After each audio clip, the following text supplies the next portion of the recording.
are with the fine folks at the Outdoor Campus West, Clint and Katie, and we're out here in the beautiful Black Hills, Sheridan Lake. So Clint, tell us what we're doing today. We're gonna go do a little dark house spearing. Dark house spearing? Yes. Okay, what is that? It's kind of like ice fishing, and it's kind of like hunting. But hunting through the ice, we got up a little earlier this morning to try and hit the best time of the day. Okay. And we're gonna go look for some northern pike. Okay. And you do that with a big trident-like spear. It's pretty cool. It's not your typical ice fishing trip, but it's another way to get outside and utilize our great resources out here with not just a fishing rod. You're using a big spear and a new challenge. And this is just one of the classes you guys offer there because that's your purpose. You're trying to teach people about the outdoors, how to enjoy the outdoors, and do things like this. We want to encourage you to look into it. There's a lot of the season left. The ice is great. We've been having a great winter for ice fishing and spearing. The ice is really safe. And we haven't had that warm weather, cold weather, warm weather, cold weather. We've had weather below 32 degrees every night pretty much. Wow. Keeping that ice nice and safe. And the main thing we needed our dark house or our shelter. Okay. We've got an auger to get through. We've got an ice saw to cut through, or you can use a chainsaw. Okay. We've got our spears and our decoys. Okay. Something to sit on in a heater. Hater, I like that. There we go. Okay. All right, well, let's head on down.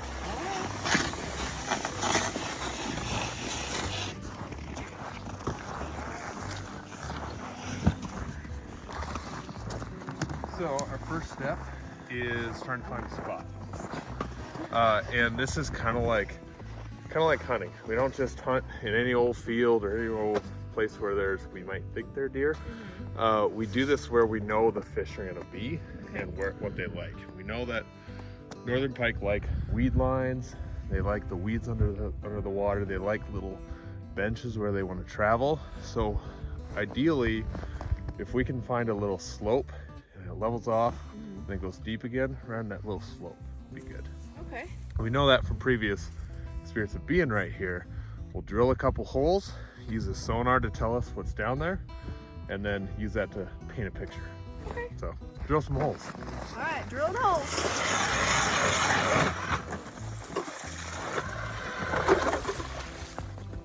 Sonar that tells us how deep it is, tells us how hard the bottom is, just like a fish finder would in a boat.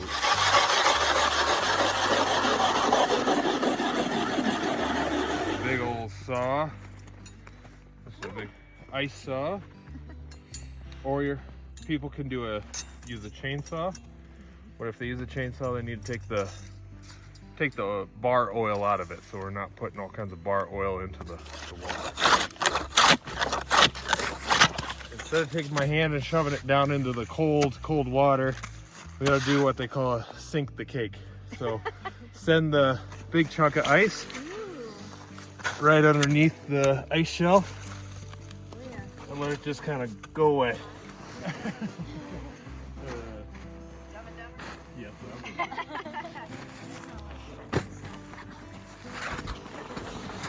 Going in. Clear hole without any slush in it. So we can see it's one-handed.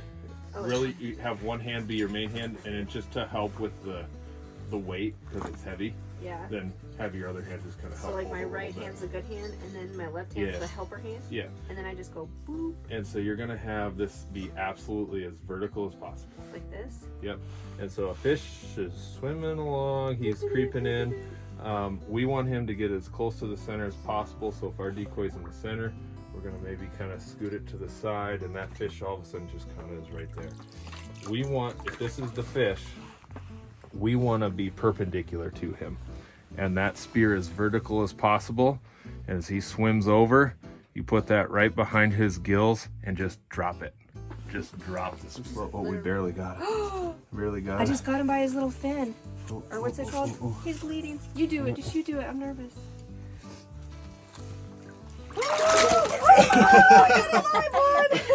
That's a great one, That too. is a great one. All right, so I cannot believe we just got one. Yeah, that just worked out. Talk us through what happened. So we were all getting a little sleepy, talking about how this makes us kind of tired, and we didn't have coffee, and It's like, I hope we catch something. The trout were playing with us. We couldn't get anything. And suddenly this big guy just comes creeping in. And Yeah. suddenly he's just there. Really stealthy like. Very stealthy like, because he's hunting. He was checking out the bait in the area.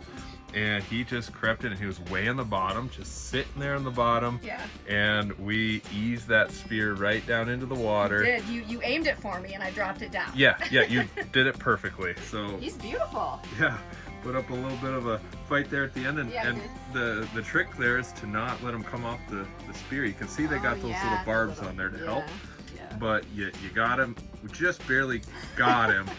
Good location of the fish to hit him, Okay, yeah. but we were easing that spear out to make sure he Yeah. didn't come off of there. Yeah, So that was tricky. lots of excitement and excited laughter of, oh my gosh, that just happened. So that's what makes that really fun, to go from 0 to 60 real quick. Yeah, my heart's still pattering. This kind of thing is something that interests you. You can pick up some of this gear at the local bait shop and check out other YouTube videos and see kind of some of the strategies. But this is another great activity you can do on the ice, and not just always ice fishing. Well, what was said in the ice shack was, I like it because it's so you can see everything and you can see what's happening down there instead of just dropping a line and wondering sometimes. It was really cool to see. So check that out. Come out on the ice and give it a try, but also to check out some of our other programs that we offer. You can check us out on the Game Fish and Parks website under education and see what we're offering there, as well as our social media at the Outdoor Campus Rapid City.